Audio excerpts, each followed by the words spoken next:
विश्वास मानो इस 70 में से अगर आप 55 से 60 नंबर का पॉइंट पेपर अच्छे से करके आ गए ना, सिर्फ 55 से 60 नंबर का, तो टेक्स्ट में 101% पास हो गए।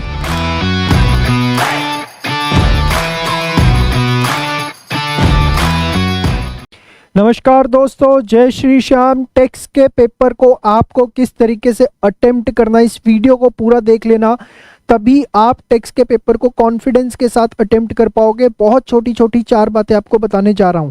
देखिए, बहुत बड़ा पेपर है इनकम टैक्स एंड जीएसटी का। अगर मैं कोर्स वाइज बात करूं, कहीं ना कहीं प्रॉब्लम आती है रिवीजन करने में। हमारा इस समय मेन मकसद है कि हमें एग्जाम में पास होना है। 50 के ऊपर जितने भी आ जाए बहुत अच्छी चीज़ है। 50 नंबर पहले लेने हैं, वो कहाँ से लेने हैं? देखो, सबसे पहले आपने जाते के साथ ही एग्जाम में जीएसटी ढूंढना है कि जीएसटी के क्वेश्चंस कहाँ पर है। 40 नंबर का पेपर आप लोगों को बच्चों पता है कि जीएसटी से कवर अप होता है। वो 40 में से आपके कोशिश होनी चाहिए कि कम से कम 30+ का पेपर आप ऐसा करके आओ जिसमें आपके 100% मार्क्स आए। वहाँ आपका मार्क्स कटने का स्कोप नहीं होना चाहिए। टेक्स्ट में कभी ऐसा नहीं होता कि आपका 4 नंबर का क्वेश्चन है और आप पूरा सही लिख के आपको 3.5 भी मिले। आपको 4 में से 4 ही मिलते हैं। याद रखना, अगर कोई क्वेश्चन है उसमें 4 एडजस्टमेंट्स हैं, आपकी एक आधा गलत हो गई तो इसका मतलब ये नहीं है कि आपके सारे मार्क्स कट जाएंगे। अकाउंट्स की तरह पूरी की पूरी स्टेप मार्किंग होती है। ये चीज़ मैं आपको बता दूं, बच्चों को ऐसा लगता है जनरली कि टेक्स्ट के क्वेश्चन में अगर फाइनल आंसर मैच नहीं हुआ तो हमारे सारे मार्क्स 0 हो जाएंगे। ऐसा नहीं है बच्चे। अगर 4 नंबर का क्वेश्चन है, सपोज एक एडजस्टमेंट गलत भी हो गई तो आपको 3 नंबर मिलेंगे ही मिलेंगे। उसको लेके बेफिक्र रहना। जीएसटी सबसे पहले करना है, चाहे एमसीक्यू हो या डिस्क्रिप्टिव हो, और टारगेट बाउंड होके करना है। ये नहीं कि इतना सुंदर सुंदर सजा के लिख रहे हो कि पूरे 3 घंटे निकल गए।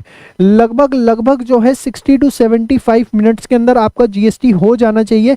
इससे ज़्यादा का समय नहीं लगना चाहिए। और ऐसी भी उम्मीद मत लगाना कि 40 नंबर का जीएसटी जो है अगर मेरा पूरा सही नहीं हुआ तो पता नहीं क्या होगा। 40 में से ये समझ लो जिसने 35+ का जीएसटी एकदम टकाटक कर दिया, वो एकदम वारे न्यारे उसके हैं। जीएसटी में जनरली 2-3 नंबर का कोई एक ऐसा क्वेश्चन आ जाता है जो हमने नहीं देखा होता, लेकिन आपको उससे घबराना नहीं है। 35+ का हो गया, बहुत अच्छी चीज़ है। इवन मैं कह रहा हूँ 30+ का करके आ गए, एकदम 101% पास हो, घबराना मत। लेकिन सबसे पहले जीएसटी करना है 60 to 75 मिनट्स में। नेक्स्ट, इनकम टैक्स के कौन से चैप्टर्स के क्वेश्चन करने हैं, बड़े ध्यान से देखना। जितने छोटे चैप्टर हैं जो आपको अच्छे से आते हैं, जैसे house property, clubbing, set of residential status, other sources, TDS, और इसके अलावा जितने भी छोटे चैप्टर्स हैं लाइक डिडक्शंस हो गया, रिटर्न हो गया, जो आपने किए हैं, मैं नहीं कहता कि हो सकता है आपने सारे किए नहीं किए, बट जितने छोटे चैप्टर्स आपने किए हैं उसके जो आपको क्वेश्चंस दिखते हैं, अगले 60 मिनट्स आपको वो देने हैं, क्योंकि वहां से आपको लगभग 20 नंबर, 25 नंबर, 30 नंबर तक का पेपर देखने को मिलेगा।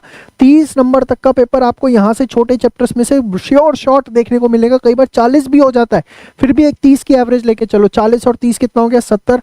विश्वास मानो इस 70 में से अगर आप 55 से 60 नंबर का पॉइंट पेपर अच्छे से करके आ गए ना, सिर्फ 55 से 60 नंबर का, तो टेक्स्ट में 101% पास हो गए। क्योंकि मैं मान के चलता हूँ 55 ही करके आए, ठीक है, उसमें भी आपके 5 नंबर अगर उसने उड़ा दिए, मैं कह रहा हूँ चलो 5 और उड़ा दी, तब भी 45 आ गए, पास हो जाओगे। और ऐसा थोड़ी ना कि बाकी में कुछ नहीं आता होगा, कुछ तो करके आओगे। 1 नंबर, 2 नंबर, 4 नंबर का स्ट्रैटेजी बहुत मैटर करती है टेक्स्ट के पेपर में। और खूब दोस्तों के साथ इस वीडियो को शेयर करना। दुआएं मिलेंगी उनको, मैं सच बता रहा हूँ, तुमको भी दुआएं मिलेंगी कि आपने उनके साथ ये वीडियो शेयर किया और उनका टेक्स्ट का पेपर अच्छा हो गया। टेक्स्ट का पेपर तैयारी पे डिपेंड नहीं करता, वहाँ पेपर आप अटेम्प्ट कैसे करते हो उसकी स्ट्रैटेजी बहुत ज़्यादा इंपॉर्टेंट है। तो आपको क्या करना है, 55 से 60 मार्क्स का पेपर जो है पहले 2 पॉइंट्स में से हो गया आपका, 101% पास हो जाओगे। इसके बाद अब आओगे, रिलैक्स होगा भाई, 2 घंटे बाद ये पता लग गया ऐसी की तैसी आगे क्या लिखा है, लेकिन हम लोग जो है एग्जाम में पास हो गए, ये कॉन्फिडेंस आ गया। फिर देखना आप, अभी मजा आएगा ना भिड़ो। पीजीबीपी सीजी जितना आता है अच्छी बात है, नहीं आता है जितना आता है सही है। अगले 20 से 25 मिनट उसको दो। और जो बच्चे सबसे बड़ी गलती करते हैं, क्वेश्चन नंबर 1 जो कि कंपलसरी क्वेश्चन होगा, लगभग 16 से 20 नंबर का आपके एग्जाम में आएगा, बच्चे जनरली उसे सबसे पहले उठा लेते हैं ये सोच के कि ये कंपलसरी क्वेश्चन है। ऐसा आप मत करना, उस क्वेश्चन को सबसे एंड में करना है। और जितना हो गया अच्छी बात है, नहीं हुआ तो कोई फर्क नहीं पड़ता। वैसे भी उस क्वेश्चन का ट्रैक रिकॉर्ड है, 100 में से सिर्फ 10 बच्चों का वो आंसर एक बार में मैच करता है। और मैं ये नहीं कह रहा, होता क्या, घबरा जाते हैं बच्चे वहां पर जाके। प्रॉब्लम ये है, आपने इस क्वेश्चन नंबर 1 को, जो कि 16 नंबर के आसपास का क्वेश्चन हो सकता है, जिसमें वो फुल फ्लैश क्वेश्चन होता है असेसमेंट ऑफ इंडिविजुअल का, आपको तो पता ही है सब, वो क्वेश्चन सबसे एंड में करना है, उसको आपने सबसे पहले बिल्कुल भी नहीं करना। तो मेरी ये बात आप टेक्स्ट के पेपर के लिए आजमा लो, देखना आपका पेपर कितना वंडरफुल होगा। और विश्वास मानना, पेपर उसी में से आता है जो आप पढ़ के जा रहे हो। प्रोविजंस इतने ज्यादा हैं, क्वेश्चंस इतने ज्यादा है, तो आप कंफ्यूज हो जाते हो। ये स्ट्रैटेजी अपनाओगे तो कंफ्यूज नहीं होगे, अच्छा पेपर करके आओगे, पास होने की गारंटी होगी, फील गुड फैक्टर आएगा। Bye bye, take care, all the best, जय श्री श्याम।